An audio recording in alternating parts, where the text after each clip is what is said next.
Hi friends, അസ്സലാമു അലൈക്കും. Welcome back to my channel. ഇന്ന് ഞാനൊരു ഹെൽത്തി റെസിപ്പി ആയിട്ടാണ് വന്നേക്കുന്നത്. ഇത് ഓട്സ് വെച്ചിട്ടാണ്. ഓട്സും കുറച്ച് പാലും അതുപോലെ തന്നെ മുട്ടയൊക്കെ ചേർത്തിട്ടാണ്. ഇത് നിങ്ങൾക്ക് ബ്രേക്ക്ഫാസ്റ്റ് ആയിട്ടും കഴിക്കാൻ പറ്റും, അതുപോലെ തന്നെ ഈവനിങ്ങിൽ നമുക്ക് ചായയുടെ കൂടെ ഒക്കെ കഴിക്കാൻ പറ്റിയ ഒരു ഐറ്റമാണ്. ഇനി നമുക്കിത് ഉണ്ടാക്കി തുടങ്ങാം. ഇപ്പം ഞാൻ ചെറിയ അളവിലാണ് കാണിക്കുന്നത്. അപ്പോൾ അതിന് വേണ്ടിയിട്ട് ഞാൻ 1/2 കപ്പ് ഓട്സ് എടുത്തിട്ടുണ്ട്. ഇനി ഇതിലേക്ക് 1 കപ്പ് വാം മിൽക്ക് ചേർത്ത് കൊടുക്കുക. എന്നിട്ട് ഇത് നന്നായിട്ടൊന്ന് മിക്സ് ചെയ്യണം. ഈ ഓട്സൊക്കെ ഒന്ന് സോഫ്റ്റ് ആവാൻ വേണ്ടിയാണ്. കുറച്ച് നേരം തന്നെ അങ്ങനെ മിക്സ് ചെയ്തുകൊണ്ടിരിക്കണം. ഇതൊരു 3 മിനിറ്റോളം ഞാൻ മിക്സ് ചെയ്തിട്ടുണ്ട് കേട്ടോ. അപ്പോൾ അത് നന്നായിട്ട് മിക്സായി വന്നിട്ടുണ്ട്. ഇനി നമുക്ക് 2 മുട്ട ഇതിലേക്ക് ചേർത്ത് കൊടുക്കുന്നുണ്ട്.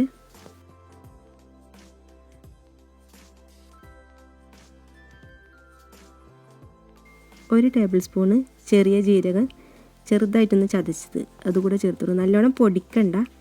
പിന്നെ നമ്മൾ 1 ടേബിൾ സ്പൂൺ തന്നെ കുരുമുളക് പൊടി, പിന്നെ ആവശ്യത്തിനുള്ള ഉപ്പ് കൂടി ചേർത്ത് കൊടുക്കുക.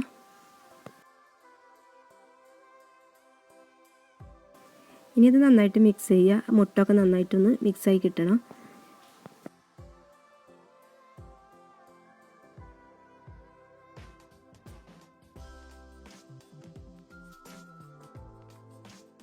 ഇനിയിപ്പോൾ ഇത് മിക്സ് ആയിട്ടുണ്ട്. ഇനി ഇതിലേക്ക് 1 ടേബിൾ സ്പൂണ് ബട്ടർ ചേർത്ത് കൊടുക്കുന്നുണ്ട്. റൂം ടെമ്പറേച്ചറിലുള്ളതാണ്.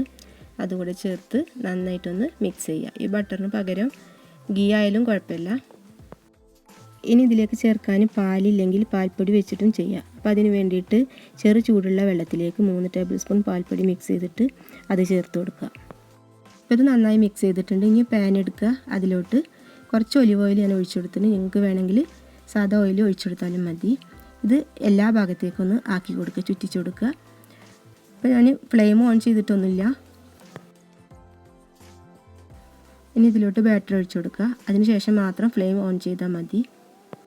ഇതിനി ആദ്യം മീഡിയം ഫ്ലെയിമിൽ ഒരു 5 മിനിറ്റ് വെക്കുക, പിന്നെ ഒരു 15 മിനിറ്റ് ലോ ഫ്ലെയിമിലും വെക്കുക. ഇതിന് മീതെ കുറച്ച് ക്യാപ്സിക്കം നമ്മൾ ചെറുതായിട്ട് പൊടിയായി അരിഞ്ഞതാട്ടോ, അതുകൂടെ മീതെ ഇട്ട് കൊടുക്കുന്നുണ്ട്.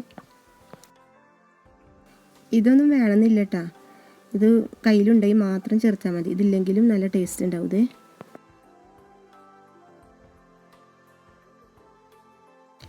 ഇനി കുറച്ച് സ്പ്രിംഗ് ഓണിയൻ ചേർത്ത് കൊടുക്കുന്നുണ്ട്. ഇതൊക്കെ എൻ്റെ കയ്യിലുള്ളതുകൊണ്ട് മാത്രമാണ് ചേർത്ത് കൊടുക്കുന്നത്, ഇല്ലാതെ ഞാൻ ഉണ്ടാക്കാറുണ്ട്. ഇനി ഇത് ക്ലോസ് ചെയ്തിട്ട് ആദ്യം മീഡിയത്തിലും പിന്നെ ലോയിലും ഇട്ടിട്ട് തന്നെ കുക്ക് ചെയ്തിട്ട് എടുക്കുക.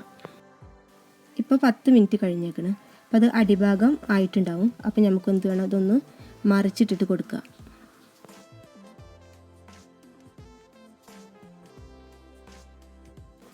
ഇതിപ്പോൾ വീഡിയോയിൽ കാണുമ്പോൾ കരിഞ്ഞെന്നൊക്കെ തോന്നും, പക്ഷേ ഇത് ബ്രൗൺ കളറാണ്.